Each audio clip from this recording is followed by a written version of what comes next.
Assalamualaikum warahmatullahi wabarakatuh.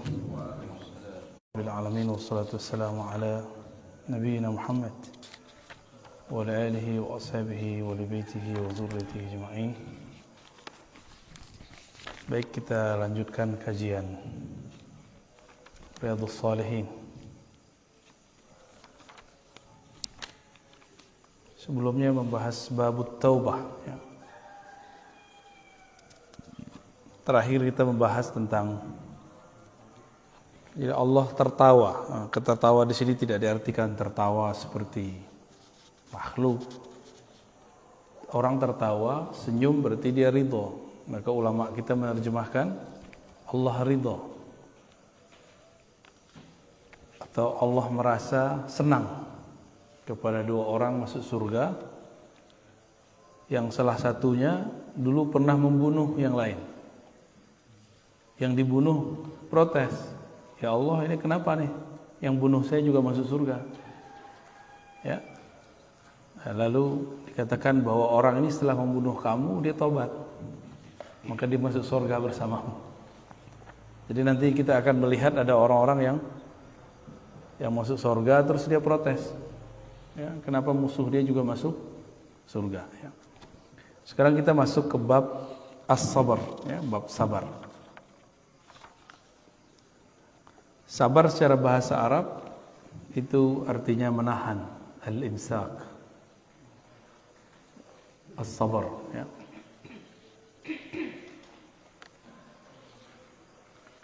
Sabar itu banyak macamnya, tidak hanya musibah, termasuk ngajar itu perlu kesabaran ya.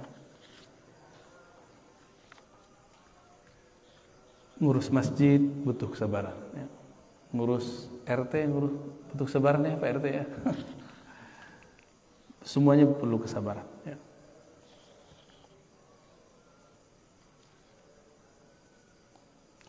Ngaji juga butuh kesabaran. Orang kalau tidak sabar dalam belajar, nah maka dia pengen instan, pengen cepat. Salah satu ciri-ciri akhir zaman ini, orang tidak mau berguru, nggak mau datengin guru, maunya langsung. Jadi dulu Imam Syu'bah dan sebelumnya ada lagi Imam Sya'bi, Amir Sya'bi mengatakan dulu ilmu ini cuma di dada ulama. Ketika ditulis, maka orang yang bisa membaca ikut membaca apa yang dihafal oleh para ulama. Akhirnya orang yang bukan ulama berkomentar terhadap agama. Dan itu terjadi tambah parah karena dulu cuma ada di tulisan. Dulu warakat, sekarang sudah masuk ke Google, YouTube. Jadi orang-orang yang cuma nonton YouTube itu sudah berani komentar dalam agama hari ini. Orang-orang yang cuma baca di Google lembaran-lembaran maya itu sudah berani nyala-nyalain ustadz. Ya, sudah berani kemudian mengatakan wah ustadz itu sesat. Padahal dia tidak mengerti apa-apa. Ya. Nah itu terjadi. Ini zamannya adalah puncaknya. Puncak dari kekhawatiran Imam Asy-Sya'bi. Ini mau gimana lagi, ini sudah takdirnya kita. Nah, orang-orang yang tidak sabar, dia belajarnya lewat Google, lewat YouTube, sosial media. Kalau dulu lewat buku. Jadi dulu orang rajin baca buku aja tanpa guru, itu tercela. Sekarang cuma pakai postingan-postingan dari Google. Tidak sedikit orang yang baru-baru hijrah, baru ngaji, terus ngata-katain saya cukup dengan link-link yang dia baca. Oh, kamu baca no link ini. Link itu menukil kitab. Lah kitabnya saya sudah baca semua. Ya kita senyum aja, kita nggak usah kemudian membalas ya. Wa'arid anil jahilin. Allah mengatakan berpalinglah dari orang-orang yang jahil. Salah satu yang jahil seperti itu. Enggak jahil adab, jahil sehingga tidak sabar ya. Ciri-ciri orang yang tidak sabar itu gampang ingkar sebelum faham. Nah ini yang paling bahaya. Itulah ujian tertinggi Sayyidina Musa. Jadi Nabi Musa itu ketika dia diuji belajar dengan Nabiullah Khidir, ujian dia adalah ingkar. Jangan ingkar. Kata Nabi Khidir, kamu tidak akan sambung kamu tidak akan sanggup untuk bersama aku. Ya. Lantas ya, kamu tidak akan sanggup bersamaku. Itu ujian kesabaran. Nah, murid belajar sama guru. Ketemu guru, polanya di luar yang diimajinasikan seorang murid. Bahwa murid membayangkan guru itu idealnya begini, begini. Nah, ini ujian kita nih. Kita kalau punya seorang guru, persepsi kita tentang guru, kiai, syekh, ustadz seperti ini. Ternyata nggak begitu. Kita masih berguru nggak sama dia. Kebanyakan orang nggak lolos. Nah, kita ini justru menganggap seorang guru itu seperti yang kita bayangkan. Jika berubah, kita nggak mau, dia bukan guru beneran nih. Nah, kalau begitu kita aja yang jadi guru. Ya. Berarti kita maunya standar sendiri, kita aja punya guru. Kita yang jadi guru, mereka nggak usah, mereka jadi muridnya. Jadi ada orang-orang yang berguru sesuai nafsunya, persepsinya. Bukanlah berguru sesuai dengan apa yang terjadi pada guru itu. Apapun yang terjadi pada guru itu kita ridho. Nah, kalau itu terjadi, lolos latihan Nabi Khidir. Ya. Nah, ada sabar juga, sabar dalam berumah tangga. Karena di dalam Al-Quran itu dikatakan sesungguhnya surat Taghabun, pasanganmu, ya, pasangan itu baik suami ke istri, itu istri ke suami. Sebagian dari pasangan dan anak-anakmu aduwwal lakum, dapat jadi musuh kamu. Benar ya? Makanya ada orang tengkar nggak? Dulu nikahnya indah-indah, tapi kemudian tengkar. Ya itu dia. Karena kadang pasangan anak bisa jadi musuh. Ya.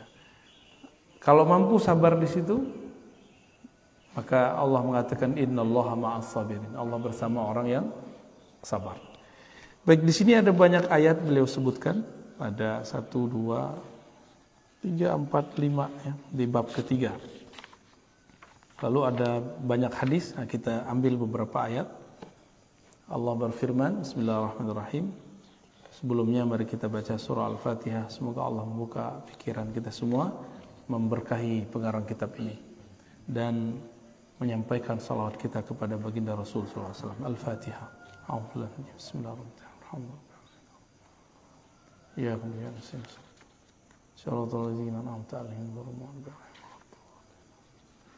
Bismillahirrahmanirrahim. Ya ayyuhalladzina amanu isbiru wa sabiru. Nah, ini akhir dari surat ketiga, surah Ali Imran. Wahai orang beriman, jadi yang dipanggil untuk sabar itu cuma yang beriman. Ya ayyuhalladzina amanu isbiru, wahai orang beriman, isbiru, bersabarlah, bertahanlah. Wasabiru, dan berwasiatlah satu sama lain dalam kesabaran. Nah, jadi kalau di rumah tangga, kadang kita yang sabar, kadang pasangan kita yang sabar. Kalau kita di komplek, ya, kadang kita harus nahan-nahan diri. Ada juga sabar yang jarang dibahas orang, adalah sabar menahan dua hal, nikmat dan rahasia. Menahan untuk tidak posting nikmat yang kita dapat, habis dari mana posting. Itu kalau teman-temannya iri, ya selesai sudah, nanti dikomentarin macam-macam. Karena ada ungkapan kullu man'umin mahsud. Setiap orang yang dapat nikmat pasti kena hasad. Pasti ada yang hasad sama dia. Ya. Setiap orang-orang yang dapat nikmat pasti ada yang hasad. Jadi jangan sering-sering posting keluar kota, posting lagi di mall mana, nggak usah. Ya. Keluar negeri. Kalau orang lain biarin, orang lain yang posting kita biarin. Ya. Karena ada beberapa kawan itu nggak kuat ya melihat orang lain dapat nikmat, nyesek dadanya. Ya.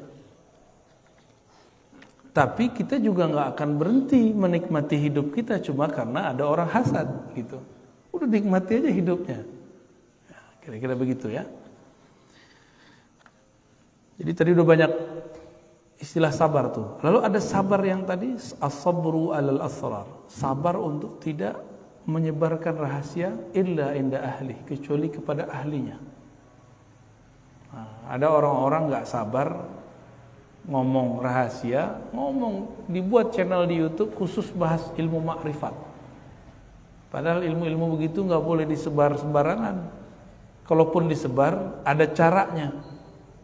Dimulai dari analog.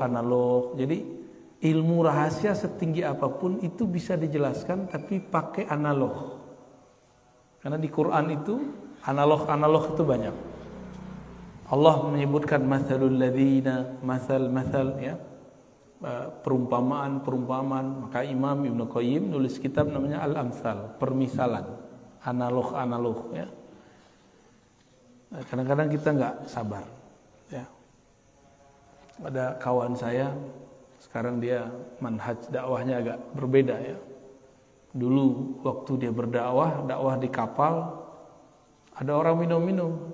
Assalamualaikum. Ada orang suka minum-minum. Langsung mau dia labrak itu orang. Namanya orang mabuknya masih separuh, itu bisa main golok. Udah hampir dibunuh itu Ustadz. Karena gak sabar ingkar kepada orang yang sedang mabuk. Jadi mau ingkar saja ada caranya, gak boleh asal ingkar. Nah, maka di sini ada namanya ukuran kedewasaan jiwa. Ada kedewasaan ruh. Ruh itu dewasa kalau dia mampu menahan rahasia-rahasia Allah dan mengerti rahasia-rahasia Allah. Kalau jiwa yang sabar, itu menunjukkan jiwa itu sudah tua, sudah matang, walaupun tubuhnya masih muda. Ya, kan banyak orang udah tua badannya, tapi kesabarannya nggak ada, ya, nggak sabar dari semua yang tadi. Baik, nah, saya juga perlu kesabaran ngajar.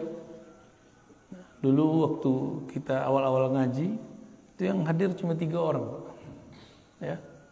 Itu ada di Ciputat dulu 3 orang, lama-lama jadi 13 orang, lama-lama 30 orang. Maka kita nggak sedih juga orang ngaji berapa aja, saya udah biasa. Orang sekali datang 3 ribuan, orang sekali datang 10 ribuan, itu udah biasa, udah sama rasanya, udah hambar rasanya, ya. Karena ngomongnya sama aja. Satu hal yang membuat kita senang. Jadi orang-orang kalau sabar adalah hiburan dari Allah. Setiap majelis yang kita buat itu dihadiri malaikat-malaikat Allah. Ya. Bapak ini buat majelis istiqomah aja. Itu malaikat ngabarin ke malaikat yang lain. Pengurus masjid itu kalau nggak sabar gawat itu. Ya. Jadi guru harus sabar. Apa aja dimensi hidup kita harus punya as-sabr. Ya. Kesabaran. Nah, semoga sifat sabarnya ada dalam diri kita semua. Nah, sabar itu mesti diuji. Maka ada indikator-indikator untuk mengujinya. Ada media-media ya untuk mengujinya. Nah, nanti ada indikator kesuksesannya. Ya. Apa aja medianya? Nah, dalam surah Al-Baqarah ayat 155. Media-media untuk menguji kesabaran, medianya bukan sosial media ya, perangkat-perangkat yang Allah siapkan untuk menguji kesabaran. Ayatnya kita sudah hafal semua barangkali. وَلَنَبْلُوَنَّكُمْ بِشَيْءٍ مِّنَ الْخَوْفِ وَالْجُوعِ وَنَقْصٍ مِّنَ الْأَمْوَالِ وَالْأَنفُسِ وَالثَّمَرَاتِ وَبَشِّرِ الصَّابِرِينَ. Jadi pembuktian benar kan nih orang sabar. Maka diberilah beberapa alat uji. Pertama, bisyai'in, kami akan nabluwannakum, sungguh kami akan uji kamu.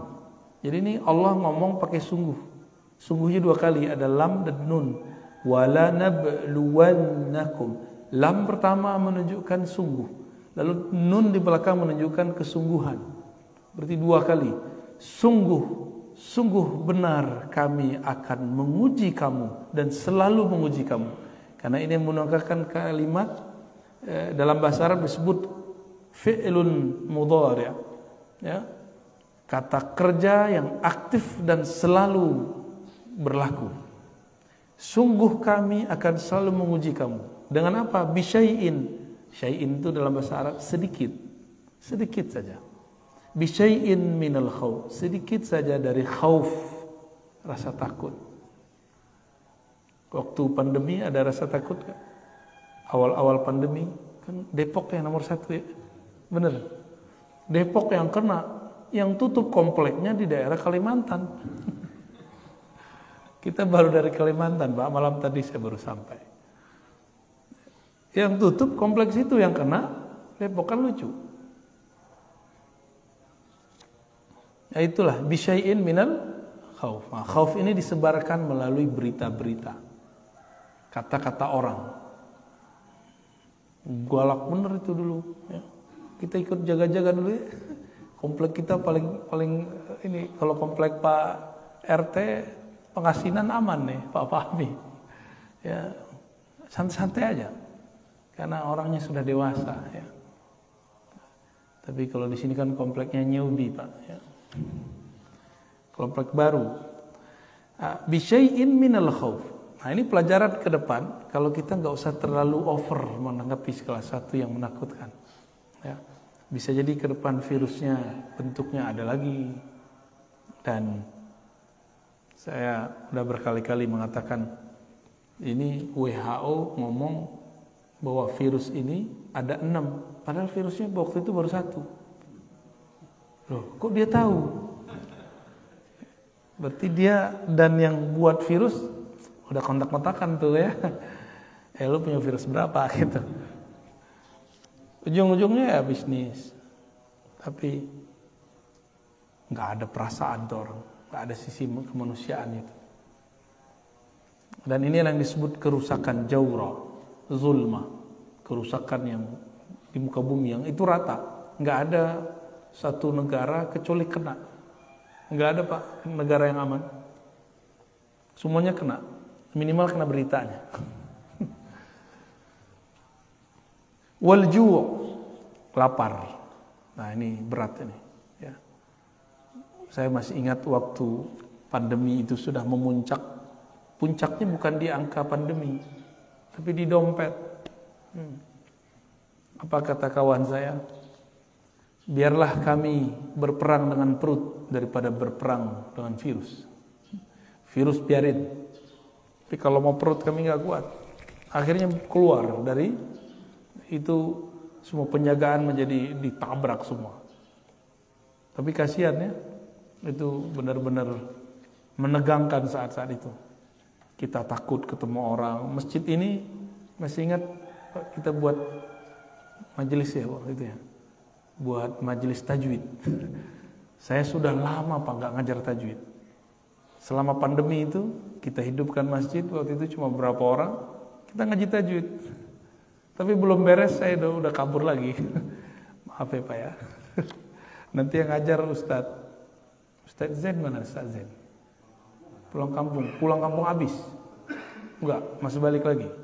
Alhamdulillah. Seharusnya beliau tuh yang ngajar tajwid.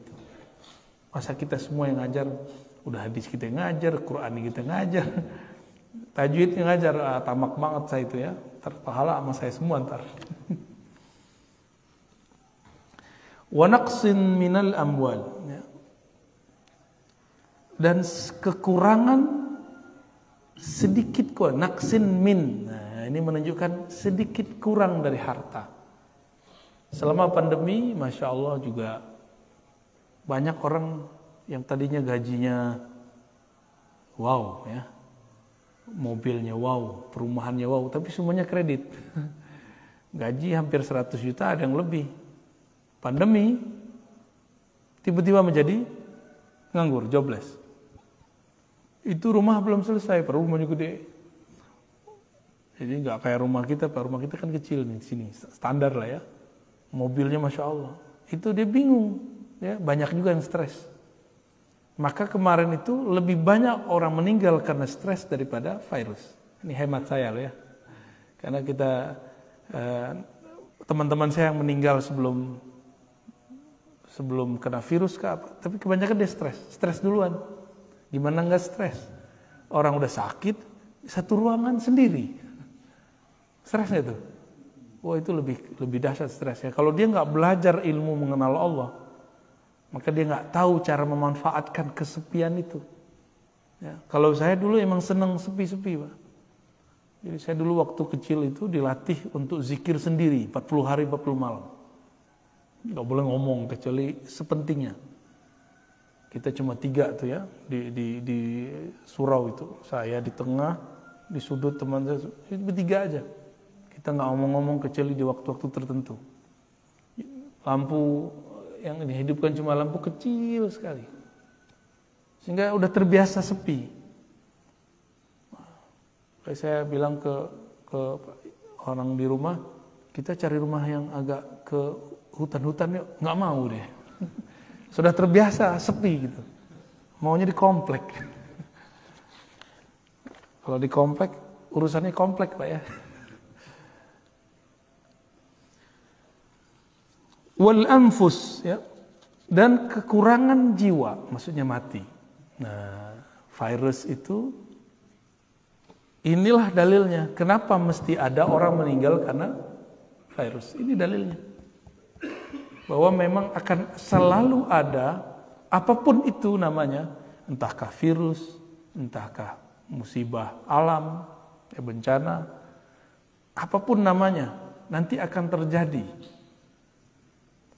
Mungkin kita akan menyalahkan virus, menyalahkan yang baru disuntikan ke kita itu apa? Vaksin. Itu kan konsep kita, Pak. Kalau ditakdir Allah, orang ini meninggal tanggal sekian, hari sekian. Dibuatlah sejarahnya biar nggak terlalu mencolok, dia meninggal setelah kena virus atau setelah dimasukin. Ya, itu cuma syarat. Jangan ketipu, jangan salahkan siapa-siapa. Ya, kenapa saya katakan begitu? Ada satu riwayat dalam riwayat Imam Qurtubi. Riwayatnya menyebutkan malaikat maut yang dalam bahasa Ibrani disebut Israel, dalam bahasa Arab itu masih diperdebatkan namanya. Malaikat maut. Itu datang kepada Allah semacam demo. Ya Allah, jadi ternyata malaikat maut ini punya sisi yang lembut juga. Apa kata dia? Ya Allah, jika engkau membiarkanku mencabut nyawa makhlukmu, maka semua makhlukmu akan benci dan takut kepadaku. Terus gimana? Tenang, malaikat maut, kata Allah.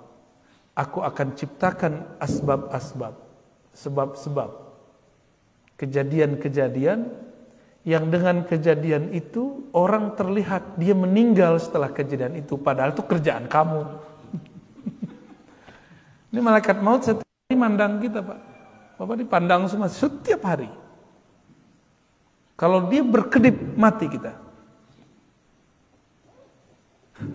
Ini gampang sekali bagi malaikat maut untuk mematikan kita. Dia sudah punya tanggalnya semua. Tanggalnya, detiknya.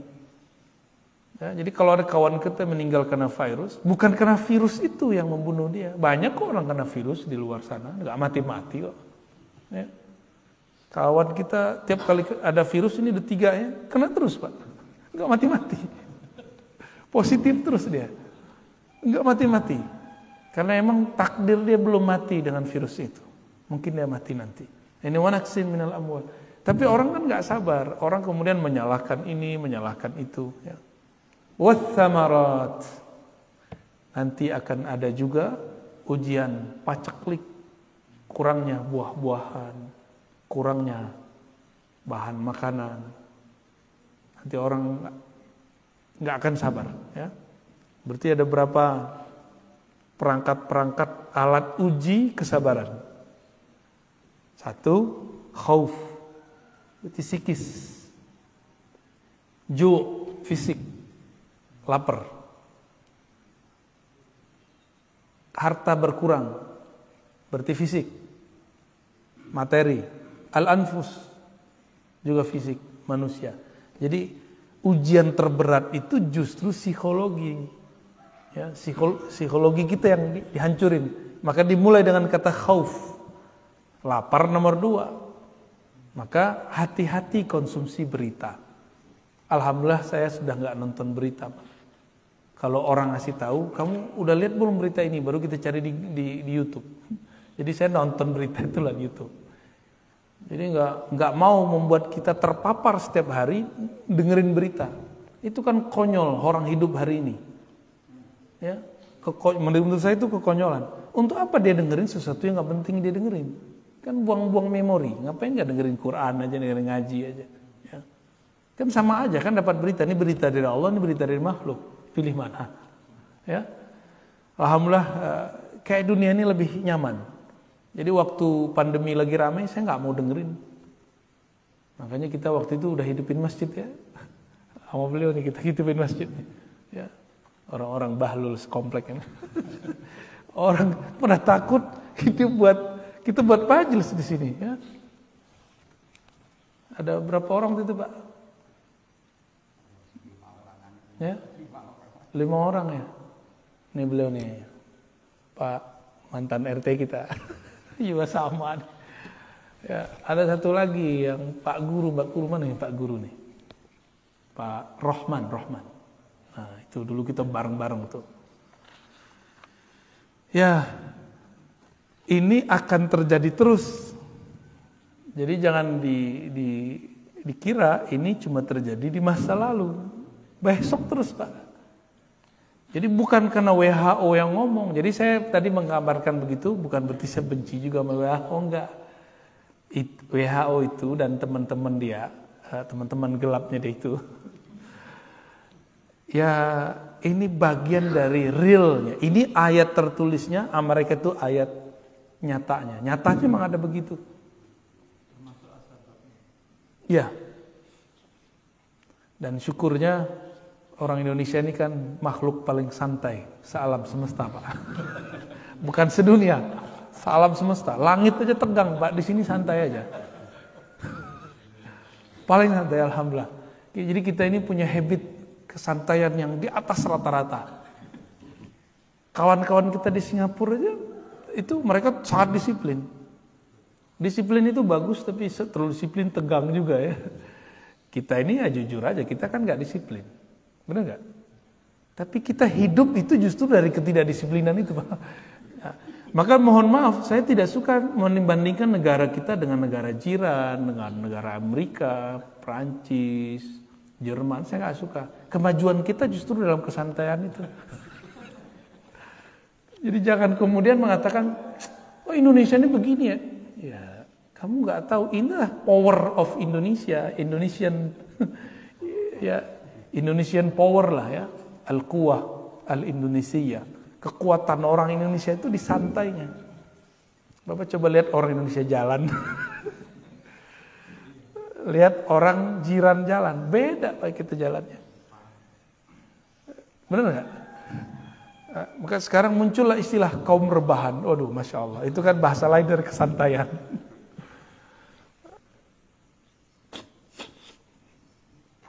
Dan saya menikmati itu ya. Tapi sesantai-santainya dia harus punya waktu serius. Nah kita serius tuh nggak usah tunjukin amat ke orang ya. Saya masa-masa serius saya sudah lewat.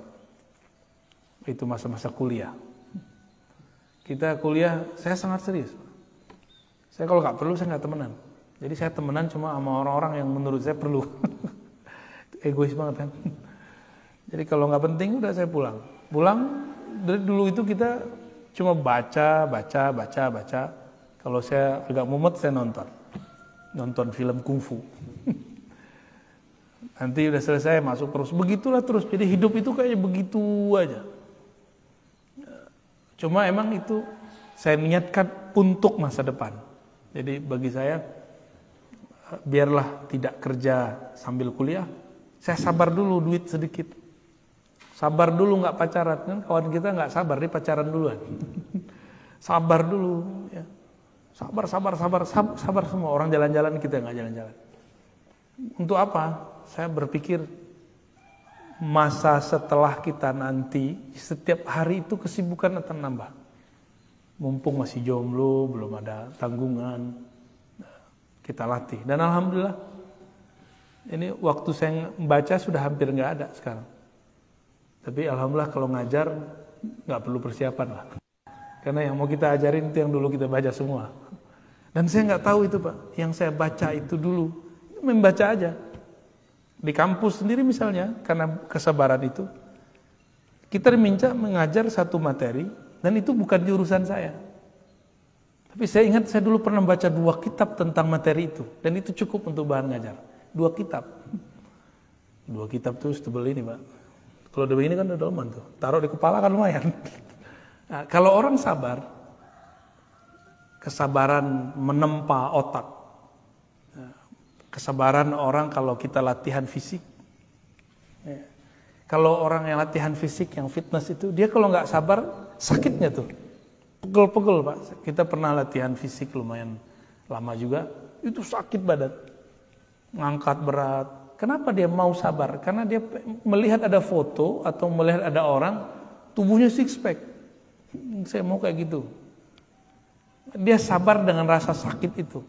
Maka hari ini dia hanya sanggup 10 kali ngangkat, besok dia sanggup 20 kali ngangkat. Besok dia sanggup 30 kali ngangkat.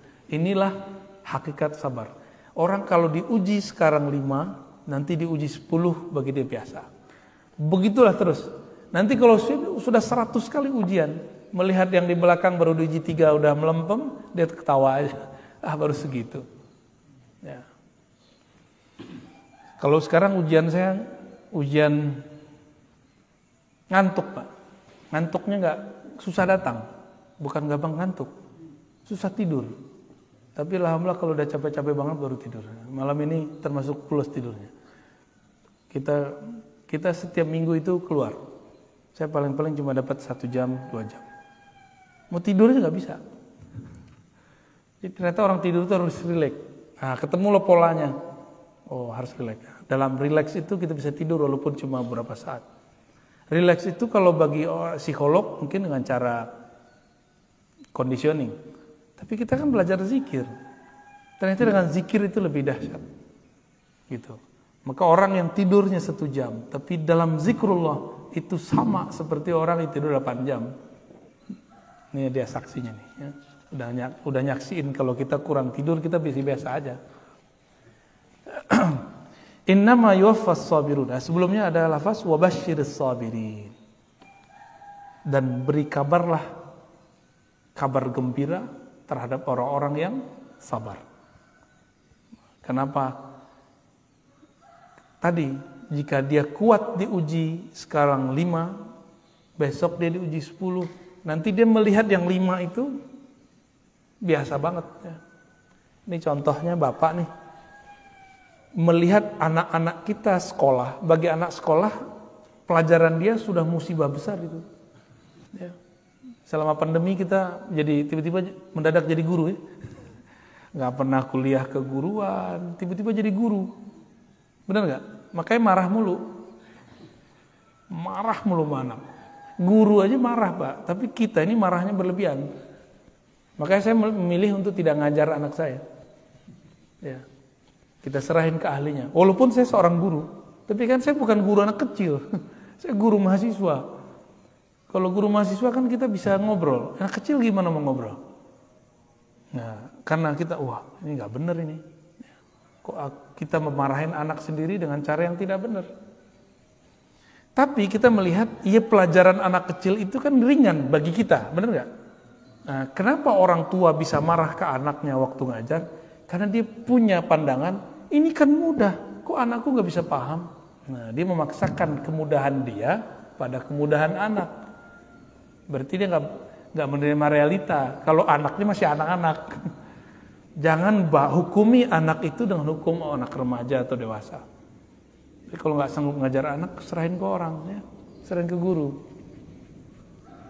Wabasyiris sabirin, beri kabar gembira lah orang-orang yang sabar. Orang sabar ini pasti dapat farhan nanti, kebahagiaan. Innama yuwaffas sabiruna ajrahum bighairi hisab. Surat Az-Zumar ayat 10. Orang-orang yang sabar itu akan disempurnakan ajrahum. Balasan mereka, reward bagi mereka bighairi hisab, unlimited. unlimited, tanpa ada lagi hitungannya. Jadi kalau orang sedekah ngasih 1 dapat 10, ikhlas sedikit 700, ikhlas bener, nah itu ikhlas, terlalu ikhlas, puncak ikhlas itu sama dengan sabar, itu unlimited. Jadi kenapa ada orang-orang kafir non muslim dia dapat keberkahan dari usahanya? Karena dia mau memberikan promo. Promo itu kan bagian dari memberi. 1 dia memberi, dia dapat 10. Itu kaedahnya. Jadi siapa saja di muka bumi ini yang memberi, bakar duit istilahnya, ya, maka dia akan dapat 10 kali kelipatan keberkahan, mukmin ataupun kafir, sama. Karena itu dalam bab rahmaniyah Allah. Allah ini kan ada Rahman, ada Rahim sifatnya. Rahman untuk semua makhluk. Nah, mereka tuh dapat Rahmannya. Maka dia promo. Orang kita yang muslim kan enggak. Barang bagus tapi enggak pernah promo. Akhirnya enggak laku-laku. Begitu juga dalam hal-hal beragama, ya. Innama yuwaffas sabiruna ajrahum bighairi hisab. Dulu saya dilatih oleh guru saya untuk zikir awalnya 1000. Terus beliau perintahkan 5000. Terus perintahin 11.000. Terakhir suruh 70.000. Habis itu beliau bilang, udah sekarang mau bebas, mau zikir berapa aja boleh.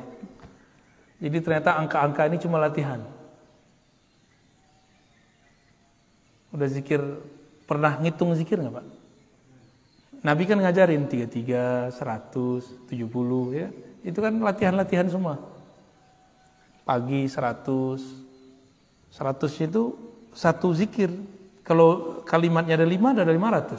Berarti 500 kali kita melatih. Kalau kalimatnya 10, udah 1000. 1000 kali kita menyebut nama Allah. Ternyata latihan-latihan ini dilakukan oleh istri-istri Nabi. Juwairiyah, Sofiyah, sahabat Nabi, Abu Hurairah. Itu mereka punya alat tasbih untuk latihan zikir. Cuma sekarang orang udah jelas riwayatnya begitu, mereka kemudian karena dari awal sudah anti tasbih, akhirnya mengharamkan itu dan sibuk di situ. Padahal intinya zikir, bukan di tasbih, nggak pakai alat tasbihnya. Jadi kita kadang-kadang gagal fokus. Ya, yang penting itu zikir, masalah cara itu terserah. Boleh pakai tangan, boleh pakai biji, karena itu ditunjukkan semuanya dalam hadis Nabi. Ya. Adapun orang yang melarang, dia salah terjemah riwayatnya.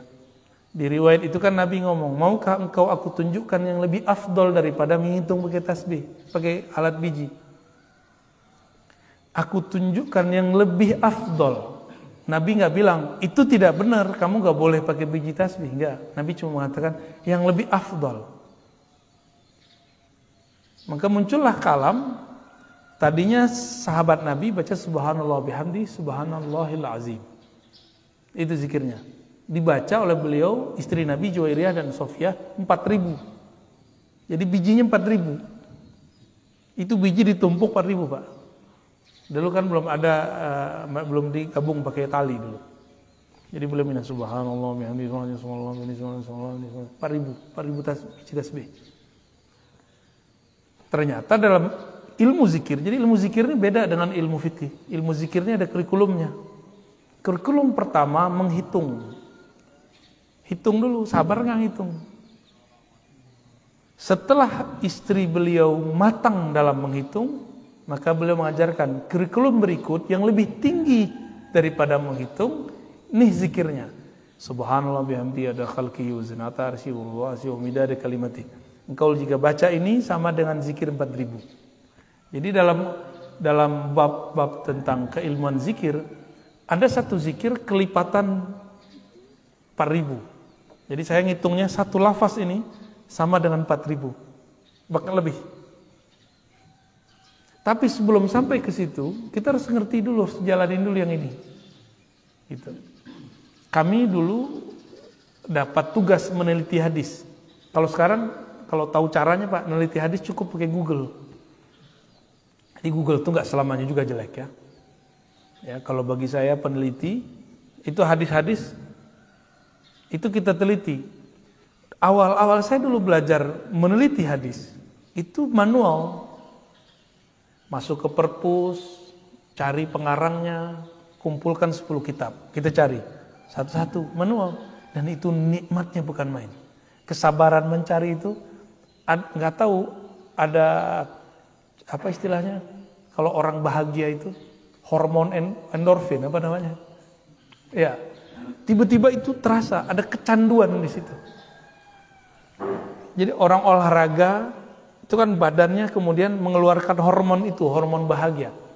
Sama dengan orang berlelah-ria dalam bekerja, berpayah-payah dalam meneliti, dia akan mencoba, akan merasakan itu. Lalu kami baru menggunakan aplikasi. Dulu belum ada di Google, belum banyak. Pakai aplikasi. Terakhir sekarang aplikasi itu udah masuk ke Google, Play Store segala macam. Tinggal search langsung keluar. Kalau nggak tahu kaidah awal, kita nggak bisa mengetahui ini hadis gimana.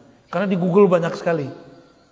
Sama kayak orang ahli saham melihat yang itu dia ngerti kan, nah pasang nih, kan gitu.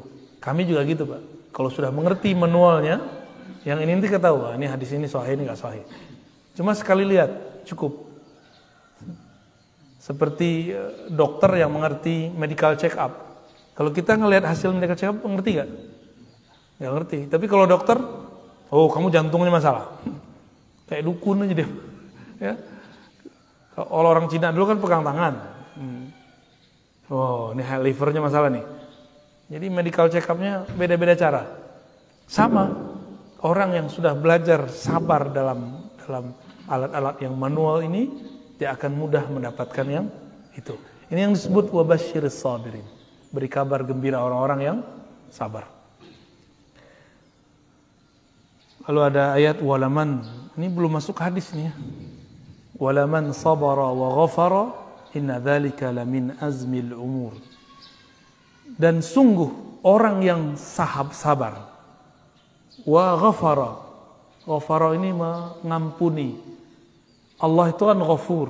Nah, inilah ayat yang mengajarkan Allah itu punya nama sabur, ghafur, sabur penyabar, ghafur pengampun. Lalu dijadikan kata kerja, ini dia. Jadi Allah itu nyuruh kita meniru sifat-sifat dan namanya yang pantas ditiru. Nah, di sini ada dua yang ditiru, sabar dan ghafar. Allah itu menyebut dirinya sabur. Maksud Allah penyabar itu apa? Allah setiap hari dikhianati, Allah setiap hari ada orang yang kurang ajar sama Allah, banyak nggak?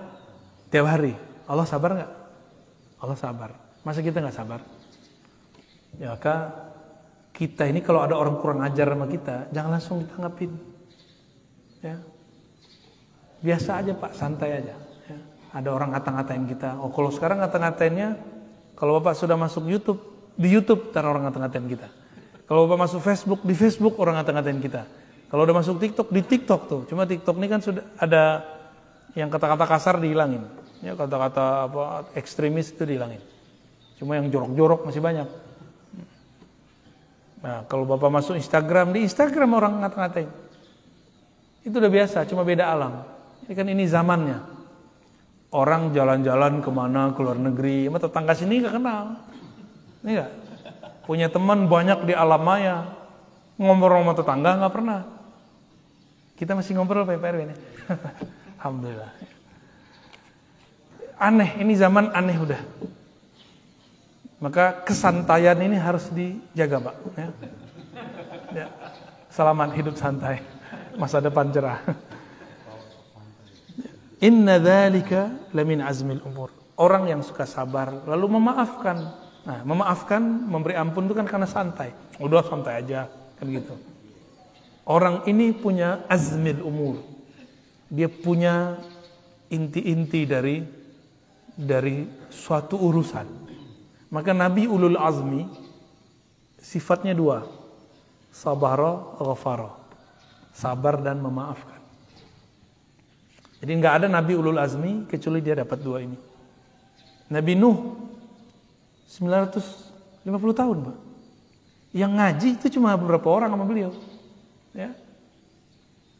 Jadi Jadi saya kalau di komplek orang ngaji segini, saya udah bersyukur bener udah, ya.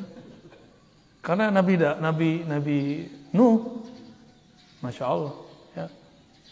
Tapi namanya harum kan sampai sekarang. Kalau ujian Ustadz itu Pak, di luar rame, di sini enggak, makan hati.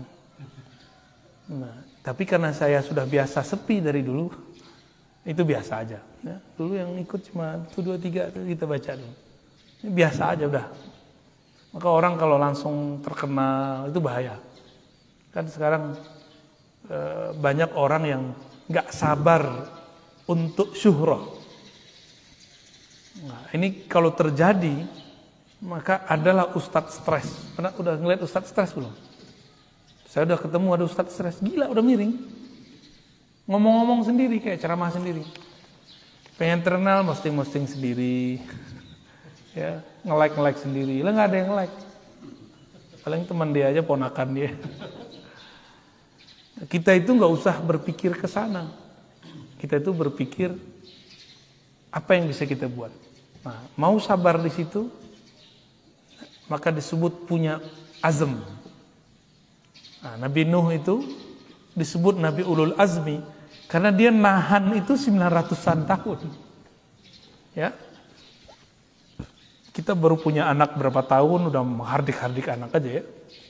Baru punya istri berapa tahun udah bilang istri durhaka. Baik, ista'inu bis sabri was salah innallaha ma'as sabirin. Ini orang banyak nanya, cara khusyuk gimana? Nah, coba lihat ayatnya.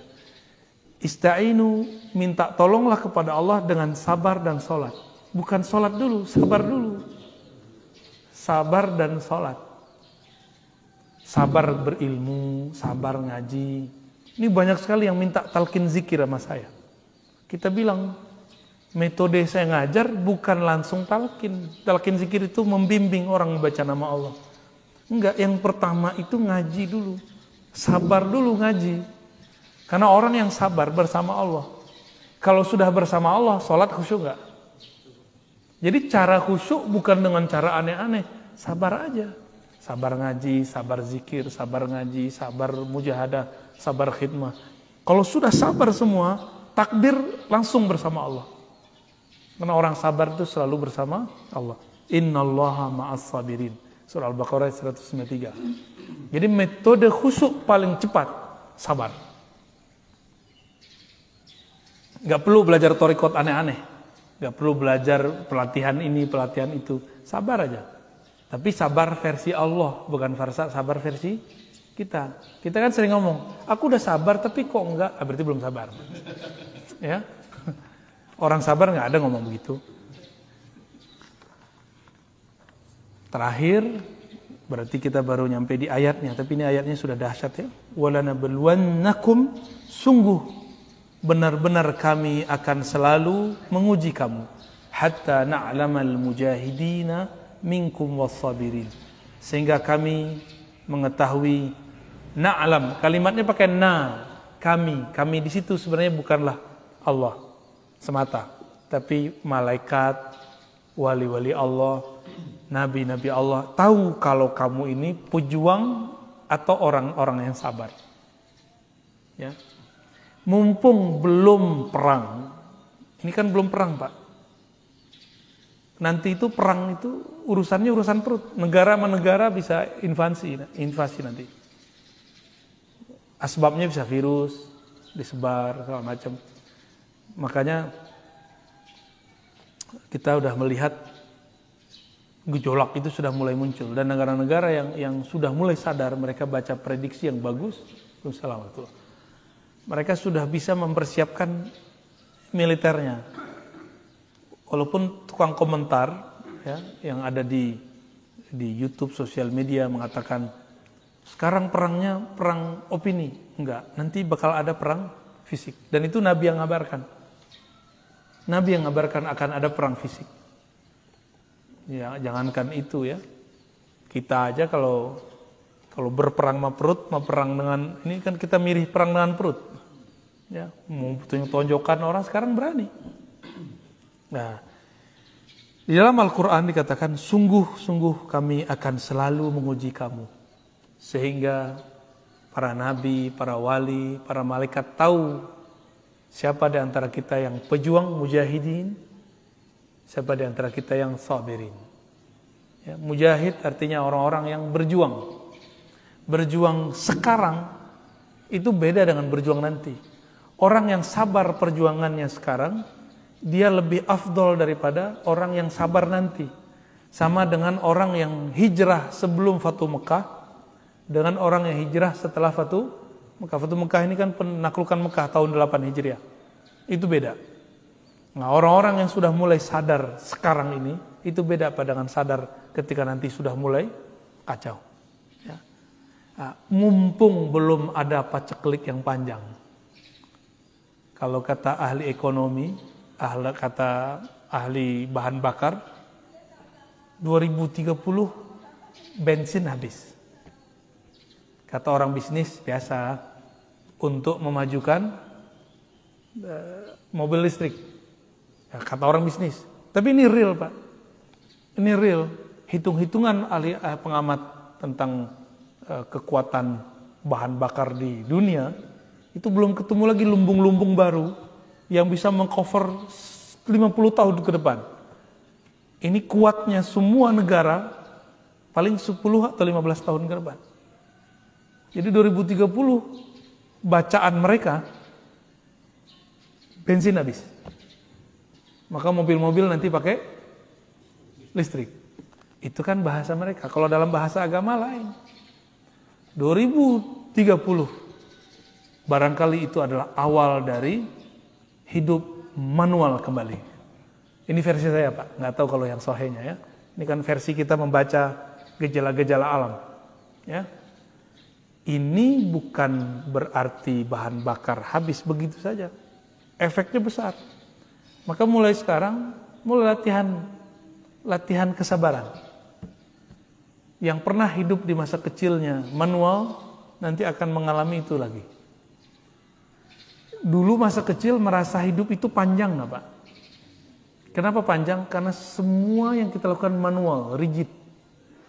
Sekarang kenapa terasa panjang, cepat? Karena semua orang sibuk. Semua kita ini sibuk dengan handphone sekarang. Jadi tak ada hari tanpa handphone. Itu Allah cemburu itu. Kalau Allah punya Quran, Qurannya jarang dipegang. Bener gak? Kita tidur aja ditemenin. Ya, bangun tidur yang pertama dicari bukan bini, bukan suami. Ya, yang pertama dicari HP. Cemburu gak, Mas? Ya, Pak, istri kita bangun yang dicari handphone, nggak cemburu ya? Oh, kalau saya cemburu. Tapi mau gimana lagi ya? Kita ini cuma ke Indomaret di depan naik motor, benar nggak? Gimana kamu sehat? Ya, wajar kemudian asam urat. Ya. Betul-betul aneh Pak hari ini, bener-bener aneh. Ini kan lagi naik nih. Zaman-zaman rebahan ini lagi naik. Nanti ada muncul turun. Dan 2030 itu kalau prediksi pakar-pakar itu, kalau versi saya adalah awal dari manual, kalau versi mereka kehabisan bahan bakar. Wallahu a'lam bis-shawab. Semoga kita diberikan kesabaran oleh Allah Subhanahu wa taala, ya. Dan di hadis dikatakan as-sabru dia, sabar itu pelita. Maksudnya di saat orang semua panik, orang sabar dia otaknya masih terang. Kalau kita lampu padam, gimana? Panik. Orang sabar, lampu dunia padam, dia masih tetap sabar. Ya. Kira-kira demikian kajian kita pagi ini. Semoga Allah berkahi, semoga Allah istiqomahkan. Ya. Semoga bulan depan masih bisa istiqomah. Amin ya rabbal alamin. Ya, wa sallallahu ala sayyidina Muhammad. Subhanakallahumma wa bihamdika asyhadu an la ilaha illa anta astaghfiruka wa atubu ilaik. Allahumma bika asbahna, bika amsayna, bika nahya, bika namut, wa ilaika nusyur. Walhamdulillahi rabbil alamin. Assalamualaikum warahmatullahi wabarakatuh.